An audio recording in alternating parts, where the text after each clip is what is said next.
Hello there, running ears, and we got a lot to get to. So I was about to do a video about what I thought was going to happen with the run starting earlier next year, which was the Walt Disney World Marathon and the Princess. And ironically enough, yesterday we got the news. Today we actually got the emails to convert them. So as you guys already know, we are converting the Walt Disney World Marathon and the Princess to a virtual run if you'd like to. You can opt out. And I will show you, because I got the email, I will show you exactly how to do that. So when you click the email, you get this this page, and the page gives you options. So they usually gave you a couple of options, and the options were mainly to make it virtual with a little bit of a refund, and then the other option was basically to get your full refund. So now they're giving you options to where you can get a shirt, you can get the medal, you can get just the medal, and you'll get a gift card. Once you decide what you want to do, you can click on this site, and it'll basically narrow it down to what you're going to get back. So for example, I just signed up for the marathon, so I chose the option where I get a $125 gift card plus the medal. The shirt, in my opinion, is not worth $55, and that's what it would account to. So these are the options that you get. So once you get the email, open it up. Think about it for a while, because you actually can also change your mind up to October 7th, if I'm correct. Make sure you double check on that. So, but when you do decide to get in, they do keep the processing fees. And as you can see, they thank me for registering for the run of my choice. And that's how you do this. Now with that said, I want to give you guys the pros of doing a virtual run versus the pros of doing the real live run. So without further ado, we're going to get to it. Now at the very end, I'm going to get to which one I think is the ideal running situation. So without further ado, here we go. And first we're going to start off with the virtual run. Now one of the first... Kind of getting sick of listening to that guy talking. So here we go. These are the advantages of doing a virtual run. Like, I get to get up whenever I want and run. And right now, since it's nice and cool in the afternoon, I get to do it instead of waking up every morning at 2 o'clock, sometimes at 2:30, sometimes at 3, but sometimes for 4 days straight. So this is another good example of why I got to do it. I can turn left, I can go straight, or I can turn right. And unless my imagination is playing tricks on me, I think I see something over here. That's one of the advantages, they say, of a Disney run, is you can see characters. No characters here.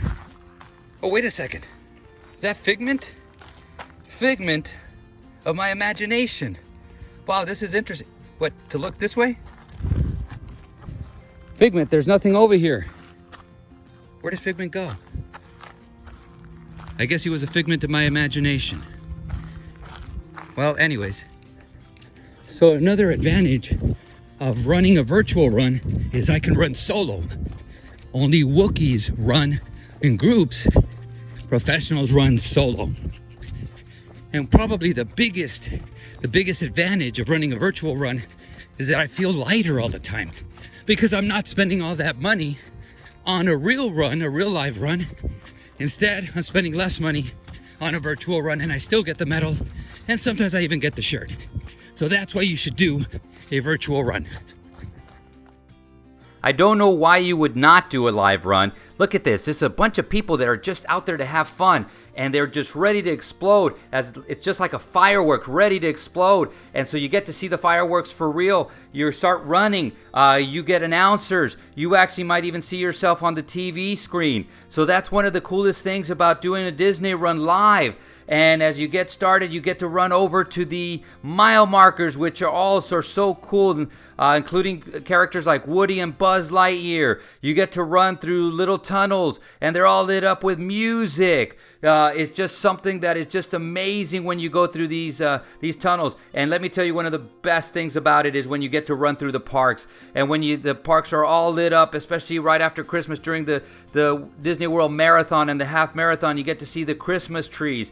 And as you come around and you see everything that's lit up with the Christmas lights on, you get to see Cinderella's castle. It's so beautiful at nighttime. And since it's way early in the morning and it's still dark during the morning, you get to see it. And guess what? You get to come around it and you get to run it through the back side of it, and you run through the front side of it. And it's something that you're not going to forget when you see it, especially the first time. You can actually go way in front and you can start taking pictures in front of the castle.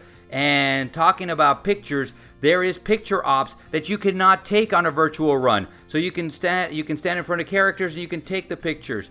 You can run right through Epcot and look at the World Showcase. And then when you come around and you're finishing up, there is characters there. There is people cheering you on. And we're talking thousands of people. Pluto can be there. And as you finish it, they hand you your medal that you deserved, that you've earned. And that is my conclusion. And that's why I think that run would be the best one to do. Now, we will get to more information coming up soon, so stick to the channel. Make sure you subscribe to the channel. Make sure you press the notification buttons, all of them, because we are going to start giving some more information out as quickly as possible. I have some news for you guys. We're gonna try to make these runs a lot more fun.